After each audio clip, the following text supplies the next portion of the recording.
'n voorstel om Suid-Afrika se naam te verander na Azanië om weg te kom van die sogenaamde koloniale oorsprong van Suid-Afrika se naam, gaan deur die ATM-party aan die parlement voorgelê word.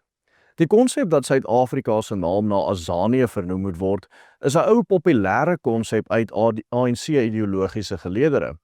Die grootste proponent hiervan histories was Winnie Mandela, wat byvoorbeeld slegs na Suid-Afrika as Azanië verwys het in haar toesprake en skrywes sedert die 1980s. Vandag word hierdie naamsverandering ondersteun deur verskeie partye, mees opsigtelik die EFF, maar ook kleiner ANC-splintergroepe soos die PAC van Azanië en AZAPU, wat beide Azanië in hulle partyname het. Ander groot ANC-splintergroepe soos die MK-party en die ANC self het nog geen amptelike uitspraak oor hul ondersteuning hiervoor gelewer nie. Dit is wel moontlik dat hulle of genoeg lede binne hulle dit sal ondersteun om hierdie voorstel te laat slaag. Ironies genoeg is die naam Azanië 'n Griekse term, aansienlik meer Europees as Suid-Afrika wat slegs 'n geografiese ligging beskryf. Die eerste historiese gebruik van hierdie naam was die Arkadiese Grieke, wat hierdie term gebruik het om na die kus van Oos-Afrika te verwys. Naamsverandering is 'n baie algemene konsep in Suid-Afrika. Sedert die implementering van die wet op die Suid-Afrikaanse Raad op Geografiese Name in 1998, gegevens van die Suid-Afrikaanse Raad op Geografiese Name toon dat 1505 name en naamsverandering sedert die begin van die standaardiseringsproses van plekname toegeken is, en onder dit is 85 dorpe of stede. Wyl die Suid-Afrikaanse regering geen sentrale telling van die besteding op naamsverandering hou nie, is daar sommige verslae wat aandui hoeveel dit kos. In 2012 is daar byvoorbeeld 800 miljoen rand spandeer om 27 straatname in Pretoria te verander, oftewel 29,6 miljoen per straatnaam. Natuurlik sal dit meer kos om 'n hele stad of dorp se naam te verander as 'n straat, maar as ons konservatief die figuur van 29,6 miljoen toepas op al 1505 naamsveranderinge, beteken dit dat daar alreeds 44,6 miljard rand aan naamsverandering spandeer is in Suid-Afrika. Om die hele land se naam te verander, sal na berekening 15 tot 20 miljard rand kos. So die vraag moet gevra word, waarom hierdie naamsverandering nou, en is dit die moeite werd? In hierdie video sal ons dit analiseer.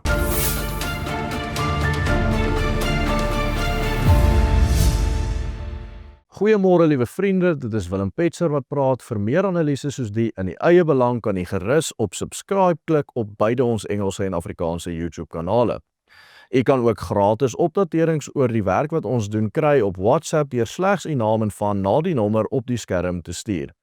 Verder kan jy ook opteken om 'n betaalde lid van ons eksklusiewe klub te word, ook op WhatsApp deur slegs teken my op na dieselfde nommer te stuur.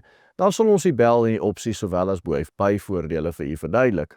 Dit is die brood en die botter van ons media maatskappy en ons sal dit ongelooflik waardeer as u elkeen dit sal oorweeg. Die African Transformation Movement of ATM wat hierdie verandering voorstel, is 'n relatiewe jong politieke party wat in 2018 deur 'n groep bekend as die Council of Messianic Christian Churches befonds en aan die lewe geroep is. Die kerkgroep agter die stigting en die bestuur van die party is sinkristies van aard, wat beteken dat hulle elemente van die Christelike geloof kombineer met hul tradisionele Afrika godsdienstigheid, wat dinge soos stoordokters en die aanroep van voorvadergeeste natuurlik is. 'n ander aspek van Afrikasionisme, soos hierdie sinkretistiese beweging algemeen bekend staan, is die klem op heilige plekke soos die Moriaberg in Limpopo, waarheen miljoene lidmate van hierdie kerk elke jaar tydens Paasnaweek opruk, soos enige iemand wat al gedurende hierdie tyd van die jaar op die N1 noord van Johannesburg gery het, al te goed sal weet. Die mees opvallende kerk wat onder hierdie Council of Messianic Christian Churches lê,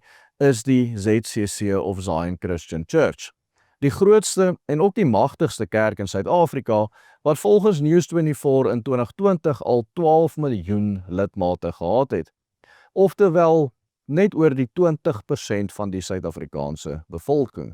Alhoewel die ATM dus bepaalde normes en waardes voorstaan, wat goed belyn met dit waarin Christene glo, kan hierdie party geensins as 'n Christelik politieke party gesien word in die histories of Bybelse sin van die woord nie. Hulle vorm ook tans deel van die sogenaamde Progressive Caucus in die parlement, wat natuurlik ook partye soos die EFF, die MK sowel as die islamitiese Al-Jamaa insluit.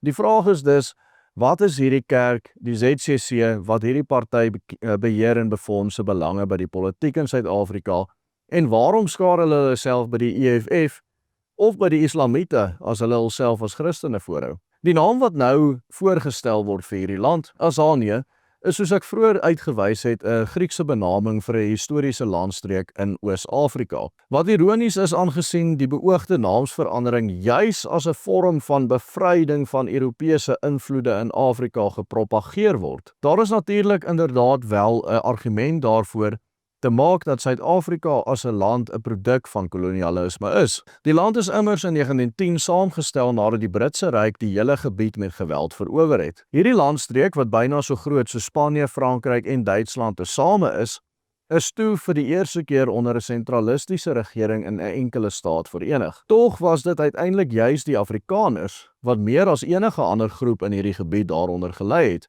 aangesien ons vrye republieke moes afstaan in die proses. Ten spyte van hierdie historiese onreg was dit natuurlik ook gedurende die 20ste eeu onder die nuut gestigte Suid-Afrikaanse staat, waar die mense van hierdie deel van die wêreld, nie alleen die blankes nie, maar ook die kleurlinge en die swartvolkere, ongekende voorspoed en vooruitgang beleef het. Wanneer die ADMM of die sionistiese kerkebewegings of die ZCC of swart studente op 'n universiteitskampus hul sogenaamde dekolonialisasie agenda dryf, dan is dit, ironies genoeg, eintlik juis hierdie vooruitgang en welvaart wat in die 20ste eeu geskep is, wat hulle in hulle versier het. Dit bly natuurlik hoogs onwaarskynlik dat hierdie aksie van die ATM-partye sal slaag. Die logistieke uitdagings daaraan en die hoeveelheid geld wat dit verkos, sowel as die heftige teenkanting wat hierdie aksie in die gesig kan staar, mag dit dalk kelder. Dit hang alles af van hoe die ANC sal stem op so 'n voorstel.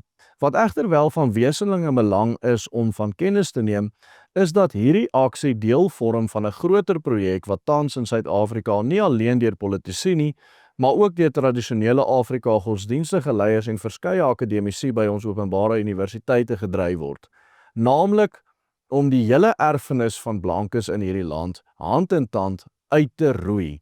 Die pan-Afrikanisme onderliggend aan hierdie voorgestelde nasionale naamsverwysing is vasberade om nie net enkele aspekte van die historiese Britse koloniale erfenis af te werp nie, maar loods ook 'n aggressiewe aanslag op ons eie Afrikanerse kultuur en ons voortbestaan as sodanigheid. Die westers-Christelike inslag wat in elke aspek van hierdie land se historiese ontwikkeling baie sigbaar is, sal immers altyd 'n seer oog bly vir diegene wat ons identiteit verafskie en ons volk wil uitwis. Die feit van die saak is dat die Afrika-sionisme en pan-Afrikanisme wat deur miljoene swart mense in hierdie land aangehang word, fundamenteel onverzoenbaar is met ons volk se identiteit en lewensbeskouing. Hierdie voorgestelde naamsverandering is maar net een van 'n hele reeks onlangse politieke ontwikkelings wat keer op keer maar net bewys en bevestig dat die 1990 se ideaal van een verenigde reënboognasie alleen maar bly voortbestaan in sportadvertensies en eintlik geen korrelasie met die werklikheid wat op grondvlak gebeur het. Meer as dit, bewys dit dat die ou geuite pan-Afrika nasionalistiese strewe waarvoor die ANC van Winnie Mandela geken is steeds baie lewendig in die politieke spektrum in hierdie land. Baie dankie vir elkeen van u wat gekyk het. Soos ek genoem het, u kan 'n lid word van die Willem Petzer groep en ons sal dit verskriklik baie waardeer. Vir meer inligting, boodskap net teken my op na die nommer op die skerm en ons kom terug na u toe. Totsiens en God seën elkeen van u.